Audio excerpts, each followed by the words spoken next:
à tous pour une nouvelle affaire criminelle.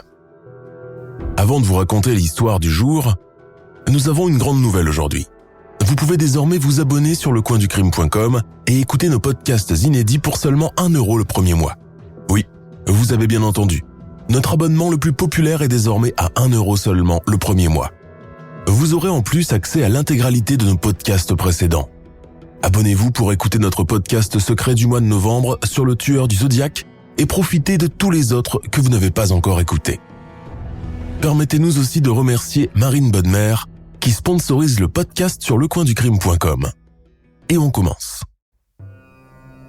La famille Trindawat est une famille indienne multigénérationnelle composée de 11 membres qui vivent ensemble dans une maison de 2 étages à Delhi. Jean Prosper, possédant des biens, les Trindawat sont une famille unie et aimante appréciée de tous. Mais le 1er juillet 2018, c'est l'hécatombe. Tous sont retrouvés morts, pendus les uns à côté des autres au plafond de leur salon. Quand la police fait la découverte d'étranges notes rangées dans un tiroir, cela marque le début de l'une des enquêtes les plus complexes, étranges et effrayantes que l'Inde ait jamais connues. Assassinat, suicide de masse, psychose collective, rituel qui a mal tourné, que s'est-il passé à l'intérieur des 4 murs de la maison des Trindawat ? Je vous invite à découvrir avec moi cette affaire singulière où fiction, mysticisme et réalité ne font qu'un.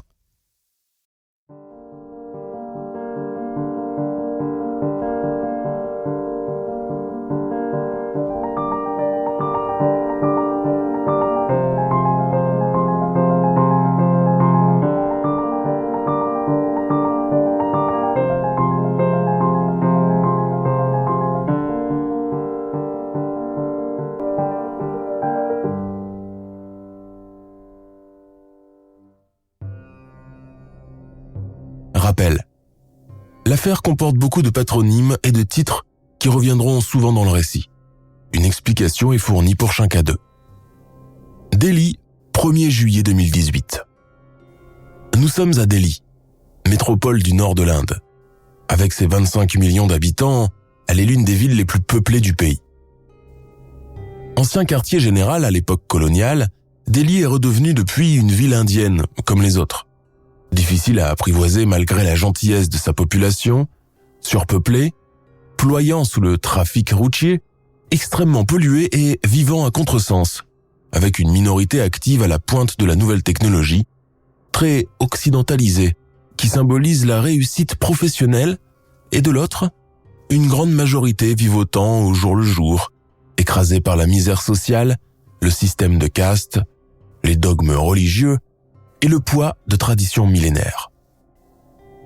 Ici, le flamboyant des saris de toutes couleurs cohabite avec les vapeurs grises et poudreuses des pots d'échappement des pousse-pousse, des bus brinque-ballants, des taxis, des 4x4 et des innombrables motos considérés comme le moyen de transport le plus efficace pour circuler sans grand dommage dans cette immense fourmilière humaine.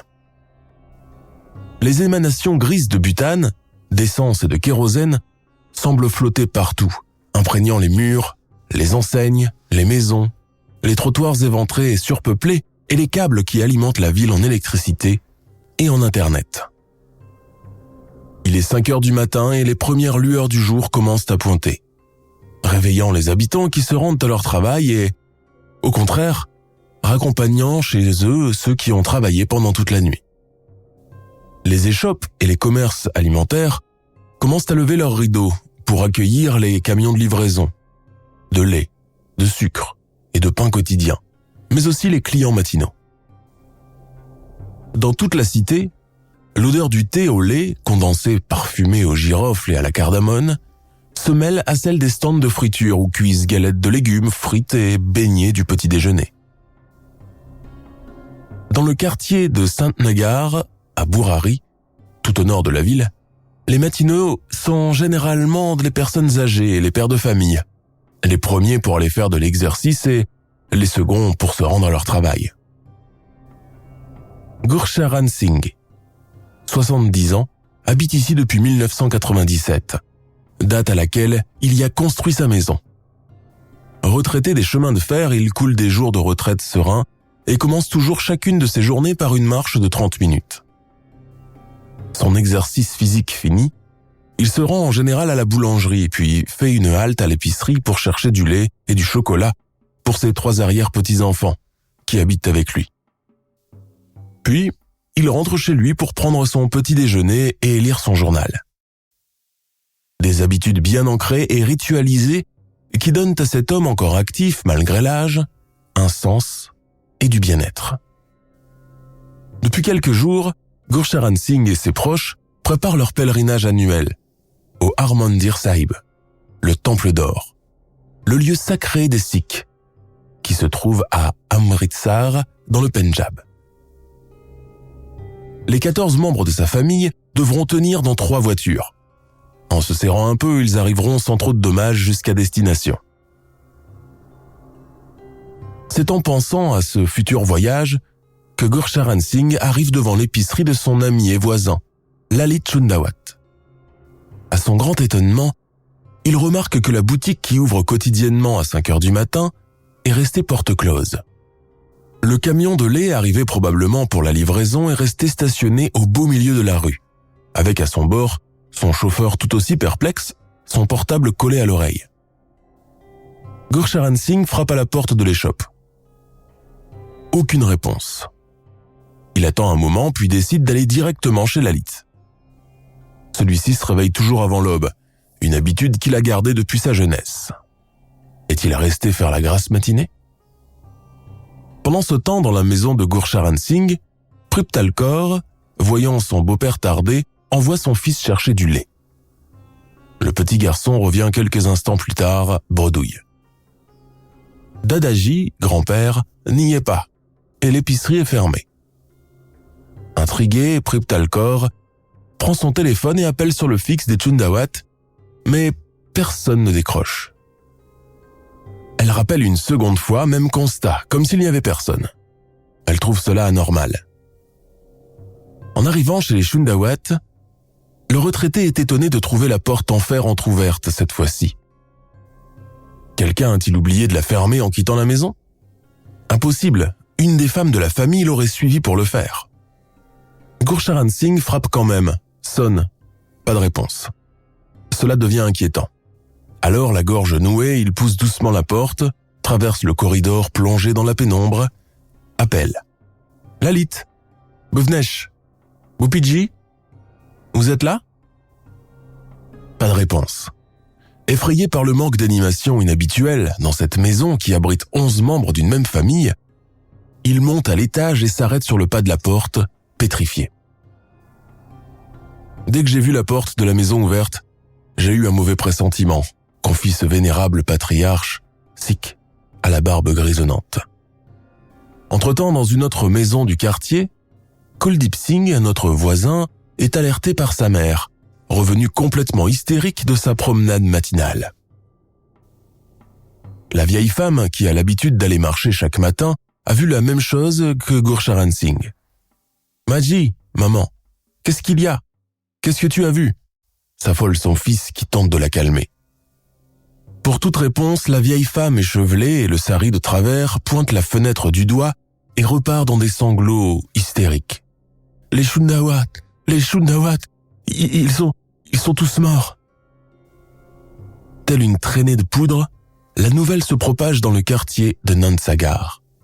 La police de Delhi reçoit l'appel de Kuldip Singh à 7h30. À son arrivée sur le lieu, elle trouve un quartier en proie à l'hystérie collective. Grands et petits cris. Beaucoup de femmes pleurent de manière convulsive, comme lors des funérailles. Certaines se sont évanouies à cause du choc et restent là, allongées au beau milieu du chemin. Pour se frayer un passage dans cette foule dense, délirante et opaque, la police se voit obligée de jouer des coudes et de sortir la matraque. Le chef de police, Rajiv Tomar, pénètre à son tour dans la maison des Chundawat et fait la découverte macabre, responsable de tout ce trouble. Pétrifié, il a du mal à concevoir s'il s'agit de la réalité ou de la fiction. Au milieu du couloir, il découvre ce qu'ont vu avant lui Gurcharan Singh et la vieille dame. Là, pendus en cercle au grillage du plafond, 10 corps, pieds et poings liés, bouche bâillonnée et oreilles bouchées avec du coton. Au cours de ma carrière de 17 ans dans la police, je n'ai jamais vu une scène de crime comme celle-ci. Et j'espère que je n'aurai jamais à la revoir, raconte Rajiv Tomar très bouleversé. À cet instant, il ignore pourquoi, mais la proposition circulaire des corps suspendus au plafond à des foulards colorés lui fait instinctivement penser aux branches du figuier de l'Inde, appelées localement banyan. Cette image ne le quitte plus. Accompagné de ces hommes, il continue l'inspection des lieux. Dans une pièce adjacente, il tombe sur un autre cadavre allongé par terre, ligoté. La victime a vraisemblablement été étranglée avec un foulard elle aussi. Il s'agit de la grand-mère et du membre le plus âgé de la famille, Danyar Devi. Les recherches se poursuivent sur le toit où le chien de la famille, Tommy, est retrouvé vivant, seul rescapé, enchaîné et aboyant sans discontinuer. Il est détaché et emporté par la patrouille. Dans la grande demeure silencieuse, les cris et lamentations des voisins parviennent aux oreilles de Rajiv Tomar comme un brouhaha lointain. 11 personnes appartenant à la famille, retrouvées mortes en ce début de juillet, 10 pendues à une grille, et une 11e étranglée dans une pièce adjacente. Dans une ville comme Delhi, cela ne passe pas inaperçu. L'identité des 11 victimes est établie. Parents, enfants, oncles, tantes, neveux, nièces, belle-fille et grand-mère. Bhuvnesh, 50 ans. Son épouse, Savita, 48 ans. Leurs 3 enfants, Nitu, Monu et Drui, âgés de 15 à 25 ans. Puis le frère cadet de Bhuvnesh, Lalit, 45 ans. Son épouse Tina, 42 ans. Leur fils unique Shivam, 15 ans. Enfin, une tante, Pratibha Bhopal, 48 ans. Sa fille Priyanka, 33 ans, et la grand-mère, Danyar Devi, 80 ans. Qui a bien pu s'en prendre à cette si charmante et gentille famille? À la connaissance de tous, les Shundawat forment une famille multigénérationnelle, soudée, heureuse et unie. Toutes leurs photos l'attestent, prises dans les lieux de culte religieux hindouistes où ils avaient l'habitude de se rendre, lors de cérémonies de mariage, mais aussi de multiples photos plus casual et intimes prises à la maison, généralement dans les chambres à coucher, les petits-enfants faisant cercle autour de leur grand-mère et gardienne du foyer, Narayan Devi. Petits comme grands affichent toujours de grands sourires et l'amour qu'ils se portent les uns aux autres apparaît sans équivoque sur les clichés. Le commissaire Manoj Kumar, chef de la police du district de Burari, donne l'ordre à Rajiv Tomar de sécuriser les lieux et de ne laisser entrer personne dans la maison.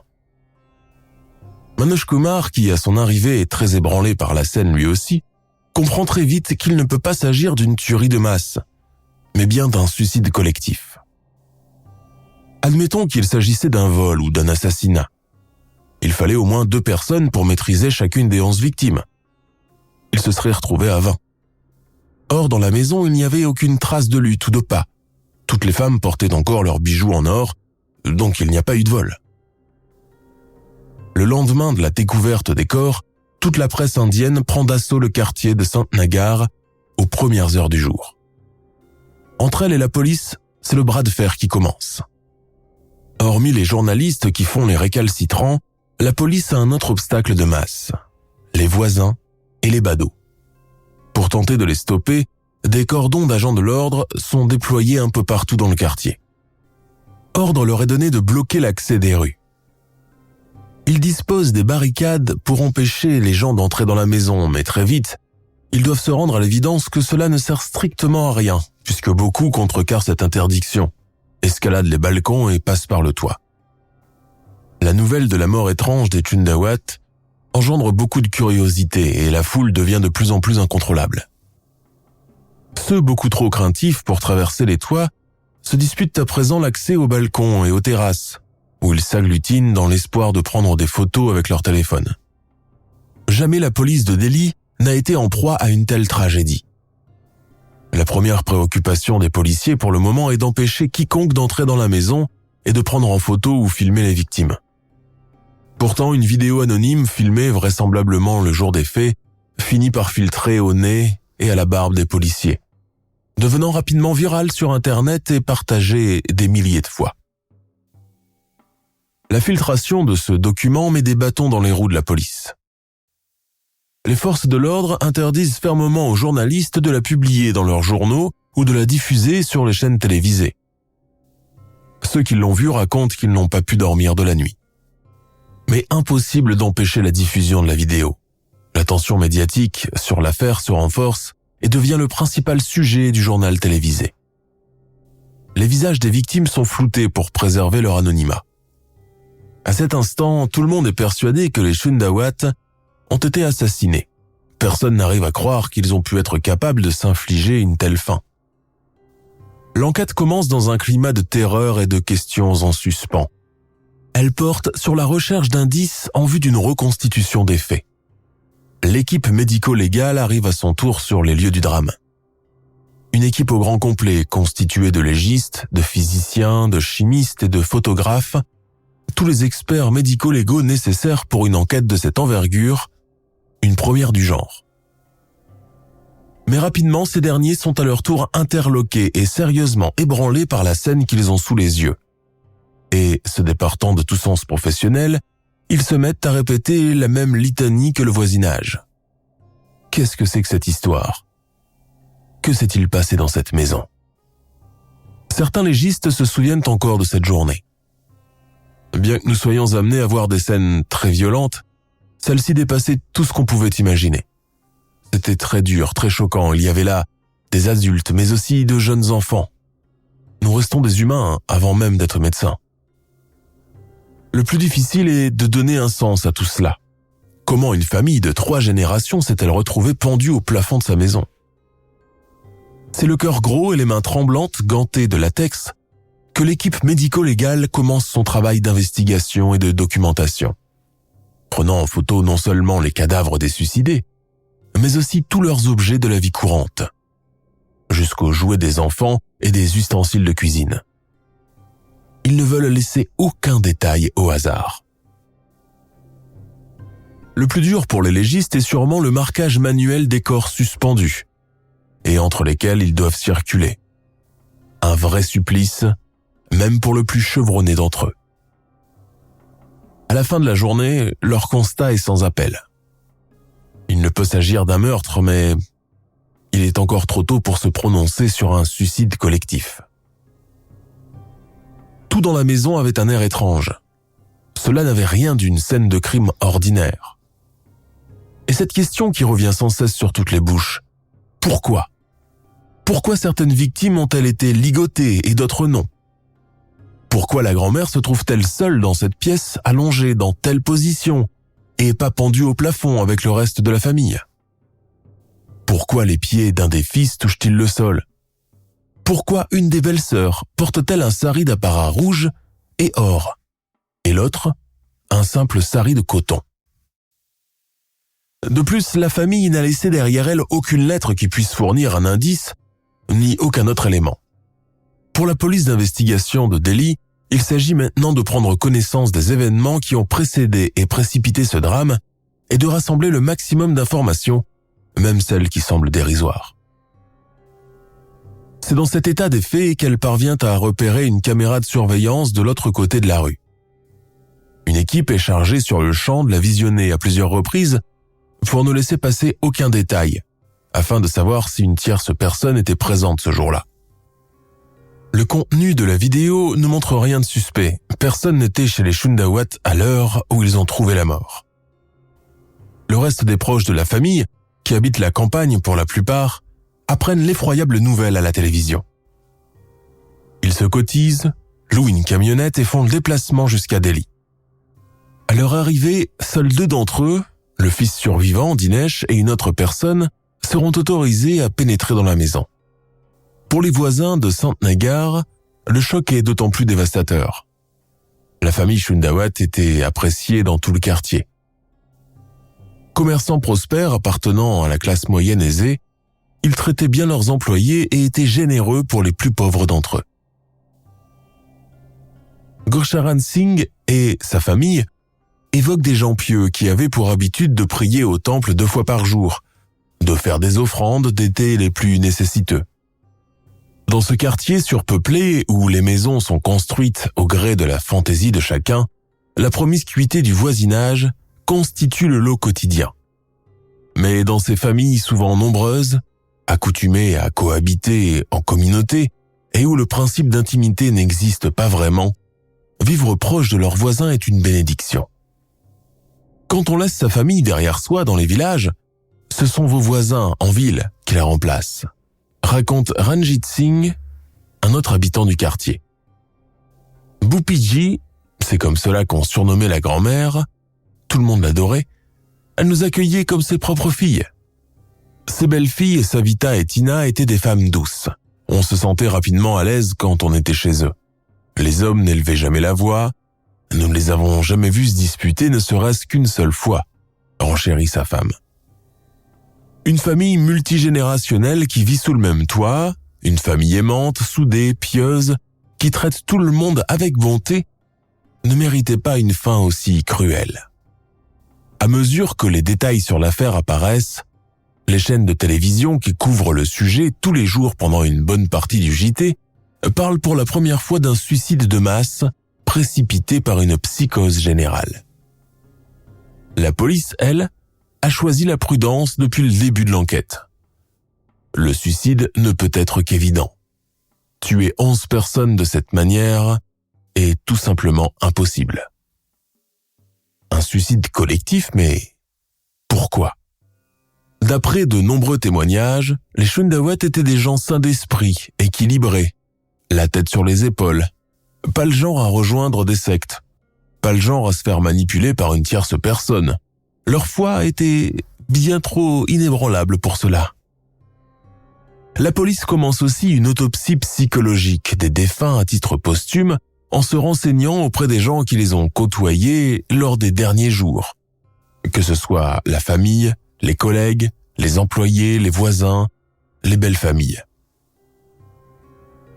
C'est comme cela que les policiers apprennent que la famille était dans les préparatifs du mariage de la nièce, Priyanka, qui devait avoir lieu en septembre. Les chambres sont d'ailleurs remplies de cartons contenant le trousseau de la défunte jeune femme. Les femmes de la famille avaient même commandé leur sari chez un couturier de Bombay une semaine plus tôt. Difficile d'imaginer que, dans une ambiance aussi festive et excitante de préparatifs, on puisse penser à se donner la mort.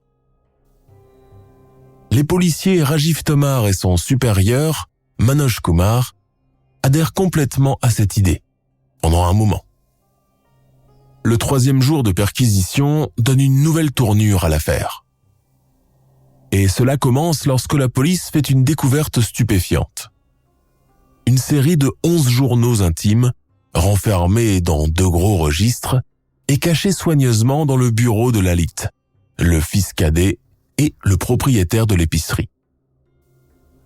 Mais bien avant de prendre connaissance du contenu de ces journaux, nous allons remonter le fil du temps et revenir quelques années plus tôt quand la famille Shundawat vient à peine de s'installer dans le quartier de Burari. À l'origine, les Shundawat viennent du Rajasthan et ont toujours gagné leur vie en tant qu'agriculteurs avant de se reconvertir avec succès dans le négoce à Delhi. Les parents, Bhopal Singh et Narayan Devi, quittent le monde rural après une longue période de sécheresse qui a mis à mal leur production. Ils mettent le cap sur la métropole pleine de klaxons, de béton et de trafic. Mais tant pis, ils doivent assurer l'avenir de leurs enfants. Ils s'établissent à Delhi en 1989 ou 1990 après avoir vendu 2 terrains et quelques têtes de bétail. Leur plus jeune fils, Lalit, les accompagne. Narayan Devi Bhatia est originaire du Pendjab. Né d'une mère sikh et d'un père brahmane, la plus haute caste chez les hindouistes, mais aussi la plus pieuse, car c'est celle qui compte le plus de prêtres. C'est une mère aimante et une épouse dévouée. Avec son mari, ils ont 3 enfants, Bhuvnesh, Pratibha et Lalit. Bhopal Singh est également père d'un autre garçon, Dinesh, né d'un précédent mariage et resté au Rajasthan. Pratibha s'établit à Delhi bien avant la venue de ses parents, car elle est mariée. mais son union bat de l'aile. Son mari est alcoolique et la violente souvent sans état d'âme. Elle a une fille unique, Priyanka. En 1993, Bhuvnesh, sa femme Savita et leur fille aînée Neetu quittent le Rajasthan à leur tour pour venir s'installer avec maman et papa dans la maison de Delhi. En 1995, c'est au tour de Pratibha de venir bouder pendant une longue période chez ses parents, ne supportant plus son alcoolique de mari et sa mégère de belle-mère. Sa mère déplore qu'elle soit ainsi maltraitée par sa belle-famille. Une femme mariée en Inde n'est pas censée revenir au domicile de ses parents, même en cas de brouille et de maltraitance conjugale. Mais le vieux couple, qui veille d'abord au bien-être de ses enfants, choisit de transgresser la règle et de faire une exception. Tant pis pour le qu'en dira-t-on. À la mort de Harinder, le mari de Pratibha, ses parents lui proposent de venir s'installer avec eux définitivement avec sa fille. Savita et Tina, les belles-filles de Narayan Devi, et respectivement épouses de Bhuvnesh et de Lalit, occupent quant à elles une place non négligeable dans la hiérarchie familiale. En bonnes et loyales épouses indiennes, elles doivent à leurs beaux-parents un dévouement total et une obéissance complète. En entrant dans leur faveur, elles entrent également dans celle de leur mari. Comme le stipulent d'ailleurs beaucoup de voisines, les deux belles-sœurs s'entraidaient comme de vraies sœurs et travaillaient en binôme sans jamais se faire concurrence, préférant se partager les tâches sans rechigner. Elles se lèvent les premières, cuisinent, récurent, s'occupent des enfants, de la grand-mère, du grand-père et de leur mari à leur retour du travail. Savita et Tina sont tout de même différentes sur bien des points. Une voisine proche raconte ceci à leur sujet. Sativa semblait ne pas être très cultivée ni éduquée. En revanche, Tina était une femme mondaine. Elle vouait une obéissance à Bhupiji et adhérait à tout ce qu'elle disait sans jamais la contredire. Avec leur épargne, les Shundawat achètent une épicerie en dessous de leur demeure. Les affaires marchent bien, rapidement. L'affaire est gérée d'une main de fer par le vieux Bhopal Singh. Lui, un pur produit de la campagne, finit par attraper un mal typique de citadin, l'asthme. Affaibli par la maladie, il passe le relais à son cadet Lalit, qui a la fibre commerciale bien plus que son aîné, Bhuvnesh, considéré comme un homme rêveur et dépensier. Avec l'appui financier paternel, Bhuvnesh fait l'acquisition d'une scierie qu'il reconvertit par la suite en société de contreplaqué. Là aussi, les affaires marchent bien et les commandes sont toujours nombreuses. La prospérité financière des Shundawat ne les éloigne pas du petit peuple pour autant. La preuve de cette générosité de cœur se manifeste à la moindre occasion, comme cette fois où l'un des ouvriers de Bhuvnesh fait une mauvaise chute et se casse une jambe. Pendant son séjour à l'hôpital, toute la famille du patron se mobilise pour lui venir en aide. Elle va jusqu'à recueillir sous son propre toit pendant un mois sa femme et ses 3 enfants en attendant qu'ils se remettent sur pied. Ou encore cette fois où les femmes de la maison se portent volontaires pour s'occuper du nouveau-né de Madame Sharma, la voisine du dessous, divorcée et rejetée par sa famille.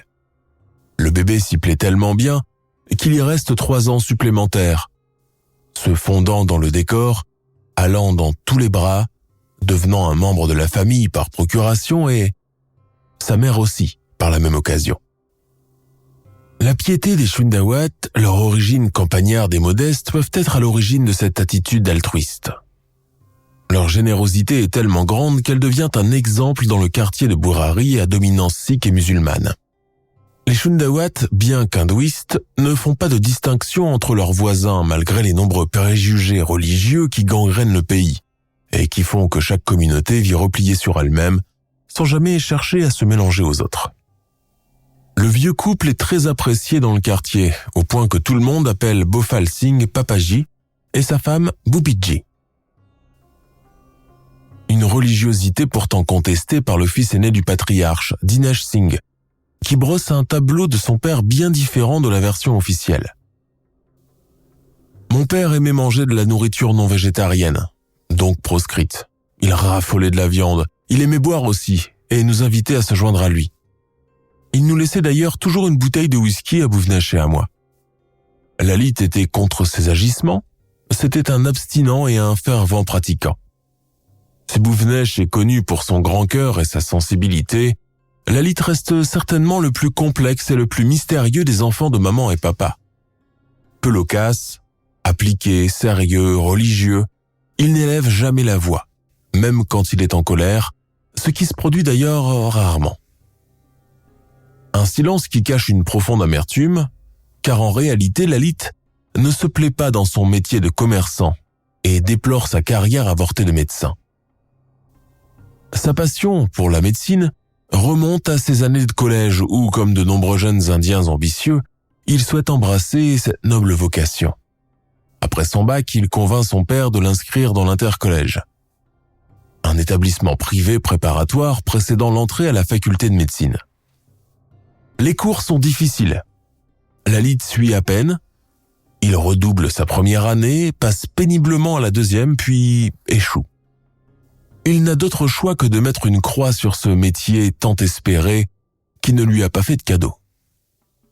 Quand ses parents déménagent à Delhi, il les accompagne et commence à travailler dans l'épicerie paternelle avant de s'associer avec son frère dans la société de contreplaqué. En février 2002, alors âgé de 29 ans, il épouse une jolie jeune fille du nom de Tina. Leur fils unique, Shivam, vient au monde un an plus tard. Lalit et son épouse n'auront pas d'autres enfants. La vie de famille se poursuit ainsi, rythmée par les naissances des petits-enfants, les visites des proches venus du Pendjab et du Rajasthan, celles quasi quotidiennes de leurs voisins, les fêtes de mariage, les visites de temple. En somme, la vie d'une famille aisée et traditionnelle. Et puis tout s'arrête subitement en 2007 avec la mort de Bhofal Singh des suites d'une maladie pulmonaire. Pour son épouse, ses enfants et petits-enfants, c'est le coup de massue. La famille observe un deuil d'1 mois.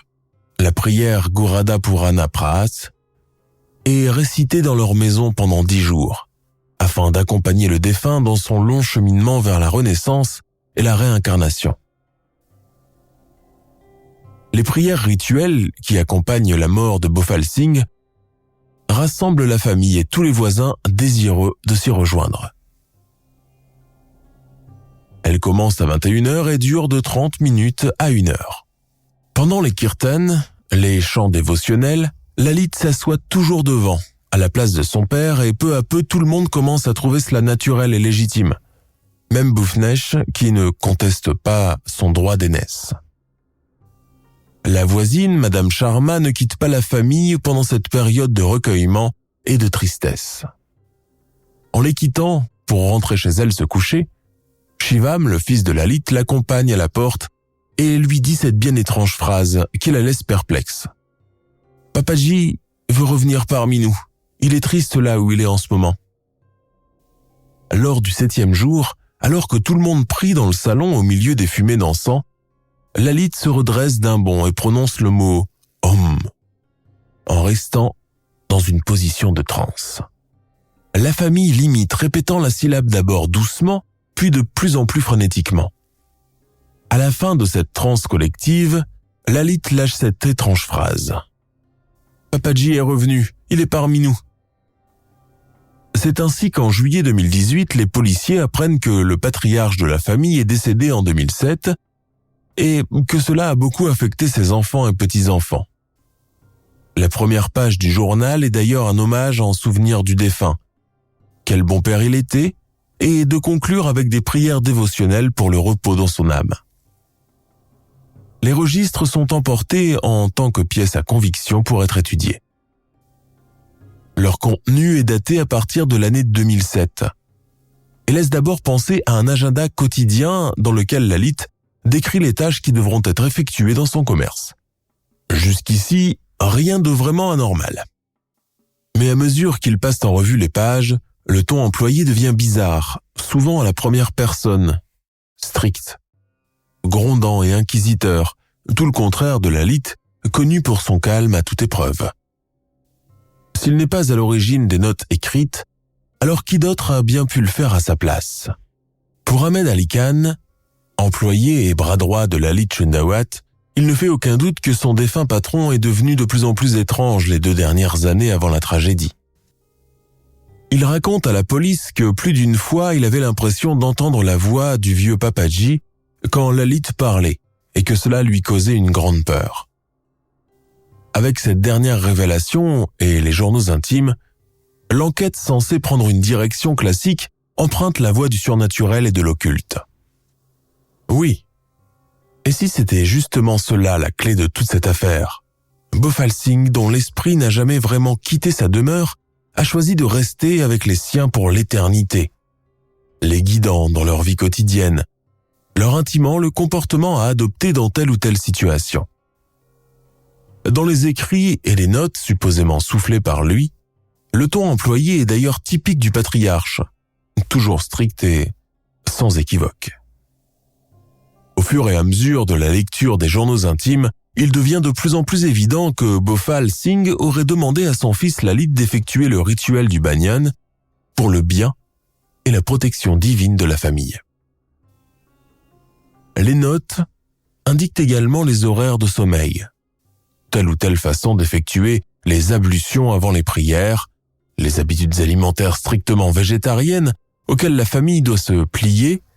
Tout est soigneusement documenté et tout le monde doit appliquer les instructions à la lettre. Il faut dire que depuis le décès de son père, Lalit n'est plus le même. La période de deuil terminée, il fait une révélation à sa famille qu'il réunit autour de lui un soir. Papaji communique régulièrement avec moi, il prend même occasionnellement possession de mon corps et de mon esprit.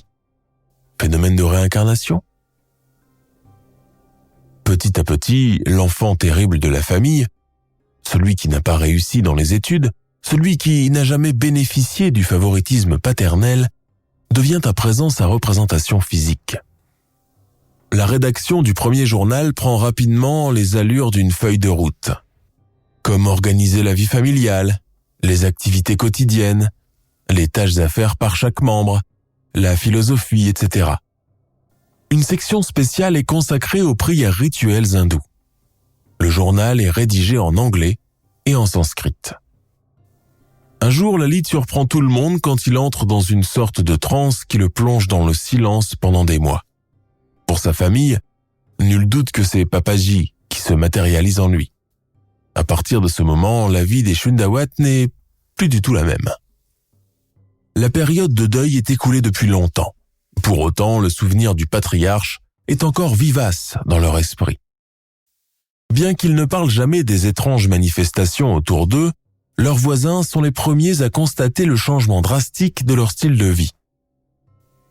Les femmes de la famille, d'habitude si coquettes, ne quittent plus leur sari blanc en cotonnade de deuil, et à leurs bras et à leurs chevilles, plus aucun signe du doux tintement de bracelets en or et en pierres précieuses. La rigueur et la frugalité alimentaire dont ils n'étaient pas coutumiers devient aussi leur lot quotidien. Ils ne reçoivent plus grand monde et espacent de plus en plus les visites impromptues des voisins, jadis si bienvenues et si naturelles. Lalit, mais aussi son frère Bhuvnesh, deviennent des adeptes du Reiki et le détournent en l'utilisant comme médecine alternative japonaise. Leur abstinence et la frugalité de leurs repas leur fait perdre non seulement du poids, mais leur confère aussi un air mystique et singulier. C'est probablement dans cette mouvance que Bhuvnesh, jadis grand buveur comme son père, s'abstient à présent de boire la moindre goutte d'alcool en présence de sa famille, une sobriété qui le suit même à son travail, où à présent il ne conclut un contrat qu'en trinquant avec du soda ou du thé. Pourtant, les affaires continuent de marcher. L'épicerie de Lalit reste la plus fréquentée du quartier et la société de contreplaqué de Bhuvnesh constitue de générer de bons chiffres d'affaires chaque fin d'année. Mais une fois les portes de la demeure de Burari closes, nul ne sait ce qui s'y passe vraiment. En 2008, une année après la mort de Bhopal Singh, la maison subit d'importants changements, lorsqu'un 3e puis un 4e étage sont tour à tour ajoutés au reste de la maison, piquant la curiosité du voisinage, qui se demande si ces derniers comptent héberger le reste de leur famille du Rajasthan. Mais il n'en est rien. La police découvre la première mention de Bhopal Singh le 7 septembre 2007. Le défunt demande à sa famille de conserver sa photo en noir et blanc et de toujours se souvenir de lui. Il marque en nota bene, en pied de page, « Priez pour vous débarrasser de vos vieilles habitudes ». Les mentions les plus étranges relevées par les policiers débutent à partir de l'année 2016. Étalés sur plusieurs feuilles, de nombreux croquis faits au crayon et au feutre sur le mode d'emploi à suivre pour nouer des liens autour des poignets et des jambes d'un individu. La police fait à ce moment le rapprochement avec l'état où ont été retrouvés les 11 cadavres, dans un alignement qu'on aurait dit calculé au préalable. Sur la page suivante, l'explication des dessins. Chacun se lira et quand le kriya, le rituel, sera terminé, alors tout le monde s'aidera pour se délier les mains. Ce qui laisse supposer que la famille ne s'attendait pas à mourir. Mais alors que la date des journaux se rapproche de plus en plus de l'année 2018, le ton des notes change. D'autoritaire, il devient presque mécanique, faisant abstraction du superflu. Il est aussi et surtout question de rituel de Bad Tapasya et de la démarche à suivre pour effectuer chaque étape sans se tromper de formule. Le Bad Tapasya est le culte de Banyan, figuier légendaire qui pousse dans la jungle indienne et caractérisé par ses branches pendantes et horizontales. Ce rituel dans la foi hindouiste est chargé d'apaiser la colère des dieux. Dans le journal, il est indiqué qu'il doit couvrir une période de 7 jours. La famille doit recréer un prototype de l'arbre en s'attachant les uns aux autres avec des foulards. Les choses commencent peu à peu à s'éclaircir pour les policiers. Les membres de la famille doivent impérativement s'attacher les uns aux autres avec un morceau d'étoffe de couleur. Et de conclure par « Si un groupe de 11 personnes suit ces rituels à la lettre, tous les problèmes s'apaiseront et ils accéderont au salut. » Mais il ne figure nulle part qu'il faut mourir lors ou après la fin du rituel. Les Shundawat se sont-ils étranglés accidentellement en se trompant de formule? Pire, en n'arrivant pas à détacher les nœuds coulants autour de leur gorge? Les derniers jours précédant leur mort, les Shundawat quittent de plus en plus rarement leur maison et leurs téléphones sont mis en sourdine ou en mode avion, de sorte qu'ils ne soient pas dérangés pendant le rituel.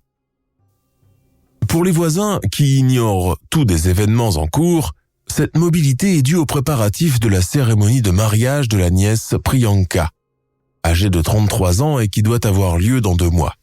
Qui sait? La famille souhaite sûrement se retrouver seule pour discuter de choses intimes, comme le montant de la dot qu'elle devra verser à la famille du mari, les cadeaux qu'elle devra offrir à cette dernière, etc. Environ 3 jours avant le drame, Priyanka travaille comme chargée de direction dans une entreprise d'électronique à New Delhi. Elle raconte à leur voisine, Priptal Kaur, le plan du déroulement de la future cérémonie et tout le shopping qu'il lui reste encore à effectuer. La voisine se souvient d'une Priyanka habituelle, souriante, volontiers bavarde. Feint-elle le bonheur tout en sachant que sa fin se rapproche à grands pas? Dans la dernière série de notes, Lalit, ou Bhopal Singh, parle justement de la mort et du salut de sa famille. Un des extraits l'illustre parfaitement. Durant vos dernières heures, quand votre dernier souhait sera exaucé, le ciel s'ouvrira et la terre tremblera. N'ayez pas peur et continuez à chanter le mantra de plus en plus fort. Je viendrai vous sauver après cela. Une des dernières notes mentionne que celle qu'on dénomme la mère, en l'occurrence Narayan Devi, doit impérativement alimenter la famille avec des rôtis, sorte de galettes de blé plates et sans levain qui servent habituellement d'assiette lors des repas. L'achat du pain est prouvé par le ticket de caisse d'une boulangerie du quartier répertorié dans la maison des Shundawat lors de la perquisition et qui mentionne une 20aine de rôtis pour la somme de 200 roupies. Les pains ont été livrés à la maison des Shundawat aux environs de 23 heures le 30 juin 2018. Un dernier repas constitué de pain sans levain, un assemblage de foulards représentant les branches pendantes d'un banyan, et puis la grand-mère isolée toute seule dans une autre pièce. Tout cela n'a aucun sens. Pour les experts, les victimes ne pouvaient pas envisager l'acte de se donner la mort de la même manière, car le suicide volontaire reste un acte difficile. Or, elles sont toutes âgées entre 15 et 80 ans. L'état émotionnel d'une personne adolescente est largement différent de celui d'un jeune adulte ou d'une personne du 3e âge. Même avec la force de persuasion d'un tiers, elle n'aurait pas accepté de le faire. Depuis les tristes événements de juillet 2018, l'enquête policière n'a finalement abouti à rien de concret, et ce malgré toute la bonne volonté des policiers impliqués depuis le tout début. Même si le scénario du suicide collectif reste le plus plausible, probablement engendré par un trouble délirant collectif accentué par une idéologie apocalyptique, il continue tout de même d'alimenter le mystère. Certains vont même plus loin, en affirmant que Lalit aurait tout prémédité 3 ans plus tôt et organisé lui-même la tuerie de sa vieille mère, frères et sœurs, enfants, nièces et neveux, qu'il serait l'auteur des notes et des instructions, et non pas l'esprit de son défunt père, comme il l'a laissé croire. Une bien cruelle manipulation mentale. Les voisins et les proches de la famille continuent de rejeter énergiquement les 2 versions jugées beaucoup trop insultantes et éloignées de la réalité des Shundawat. Famille superstitieuse et suicidaire voulant désespérément entrer en contact avec son défunt, ou plutôt famille assassinée et sacrifiée par un meurtrier qui court toujours. Jusqu'à aujourd'hui, il est difficile d'établir une vérité absolue sur le sujet qui continue à déchaîner les passions et les frayeurs. L'affaire des morts de Bourari a fait l'objet d'un film documentaire de 3 épisodes, sorti en octobre 2021, diffusé sur Netflix et intitulé House of Secrets.